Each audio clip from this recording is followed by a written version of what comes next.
Clara Bow sex-crazed.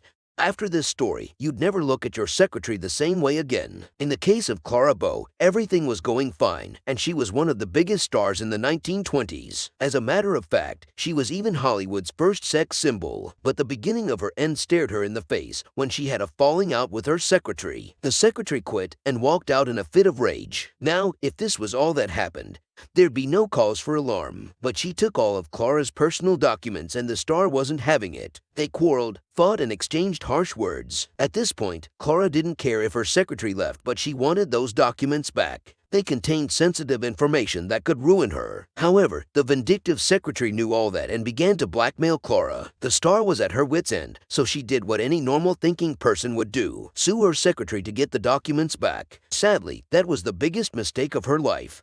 Clara had to prove to the courts that the documents were really sensitive, and so contents of the documents became open in court, and it was worse than you'd ever imagine. Rumor had it that through the documents, it was discovered that Clara lived her life a little on the edge. She slept with several married men, and even women. She ruined some marriages by pulling the husband from his spouse. Now you have to understand that this was a very terrible thing in the 1920s. The conservativeness then was such that women were deemed virgins and untarnished. But it got worse. There were also rumors that she was so sex-crazed that when no man or woman was available to pleasure her, she would have intimate relations with her dog. Word also spread that she was the subject of multiple orgies with an entire football team. No doubt, the media blew these secrets out of proportion and made it worse than it was, but no one cared. Clara was tarnished. Her image was dented, and suddenly, despite how talented and amazing she was, no Hollywood producer wanted to associate with her. The mess was so much, damage control simply didn't make sense. It was said that she disappeared from the media's radar,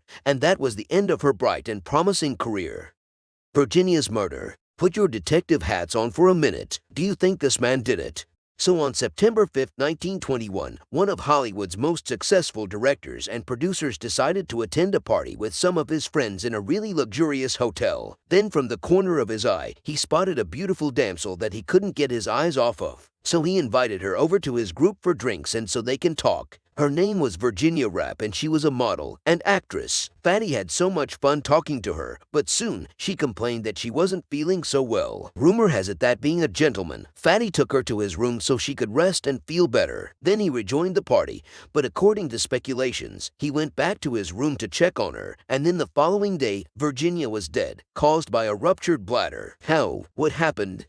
Well, one of Rapp's friends and companion was so certain that Fatty did it. She claimed he raped her and caused her injuries. There was reasonable suspicion considering he was the last person that saw her before her demise and that she was in his room. And so Fatty was arrested and charged for murder. But how did he plead? Innocent. Fatty maintained he did nothing to hurt her. He claimed he was only helping her feel better because she wasn't feeling well. So did the court believe him? It took them 3 gruesome trials, but at the end of the 3rd trial, Fatty was found not guilty, but the damage had already been done. His image was never to be regained again.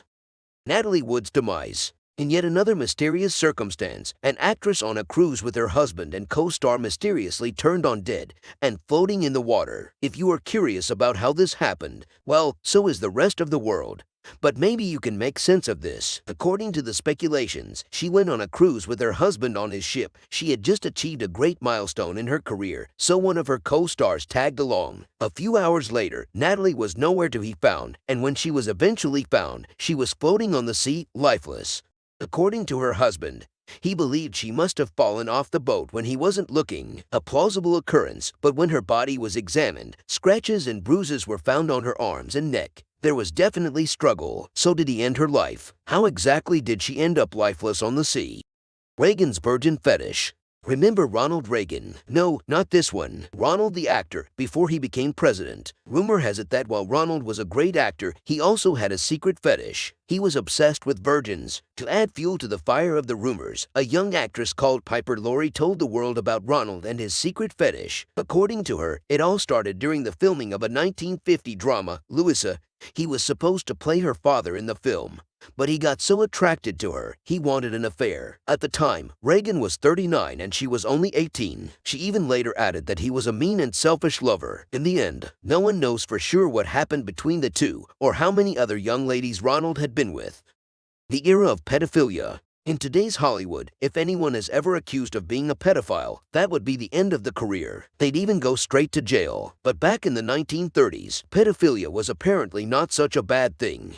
Sadly, Shirley Temple, an amazing child actor, was a victim of circumstance. Despite her skills on the screen, rumor had it that she was peddled as a prostitute for Hollywood producers with sick fantasies. Also, some of the movie roles she got were not exactly helping matters. At the tender age of 3, Shirley was made to play the role of a prostitute in the film War Babies. Eventually, she was invited to parties, events, and gatherings with twisted men who wanted nothing fatherly with her. Rumor has it that she was passed around for fun, and it told a story of how terrible old Hollywood was, where pedophilia was not a career-ending thing. However, Shirley grew up, and when she looked back at her childhood experiences, she is rumored to have hated those men for exploiting her innocence.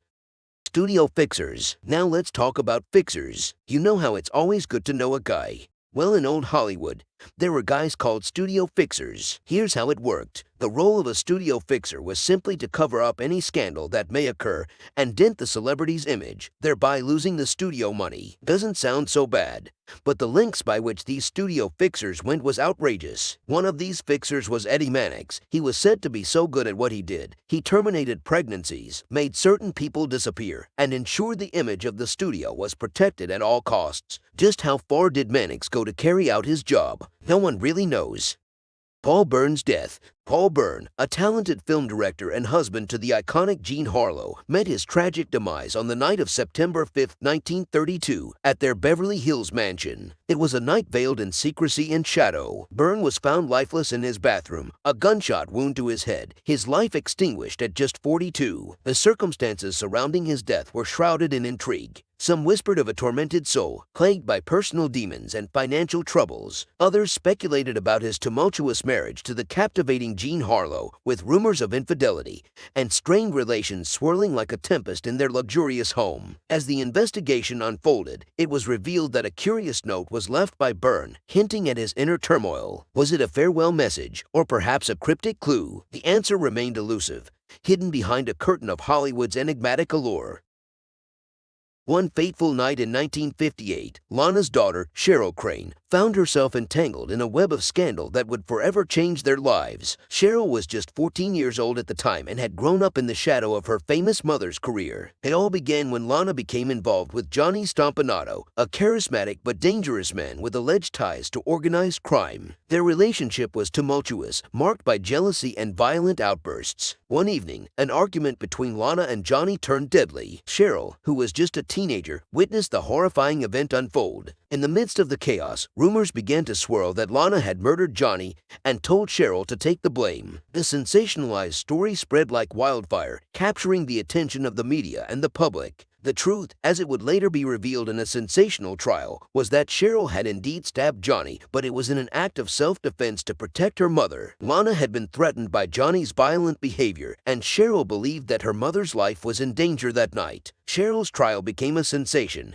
with Hollywood's elite closely following every twist and turn. In the end, Cheryl was acquitted of the murder charges, and the incident marked a turning point in her relationship with her mother. Lana Turner's career was affected by the scandal, but she continued to act in films and television. Forced abortions. When you hear the phrase vintage Hollywood, you're probably filled with nostalgia. But what if you're exposed to the underbelly of Hollywood? This particular one is top secret, and it was done so commonly back then. But first, some context. Let's face it, vintage Hollywood isn't as liberal as the Hollywood we have now. As a matter of fact, they were so conservative that a single pregnancy out of wedlock could end the career of an actress. But as you may know by now, not all Hollywood actresses were exactly conservative. They were usually wild, carefree, and loved to have fun with whomever they pleased. But there was a flip side. As a result, these women often became pregnant from their illicit relationships, but their managers and studios weren't having it. So they'd call a fixer and force the actress to have an abortion just so her image is maintained. What is a fixer? Well, we'll get to that later. As sad as this is, a lot of old Hollywood actresses were said to have had forced abortions. From Bette Davis, Ava Gardner, Judy Garland, and even Jean Harlow. Although no one knows for sure how true this is, it is a nasty rumor best avoided.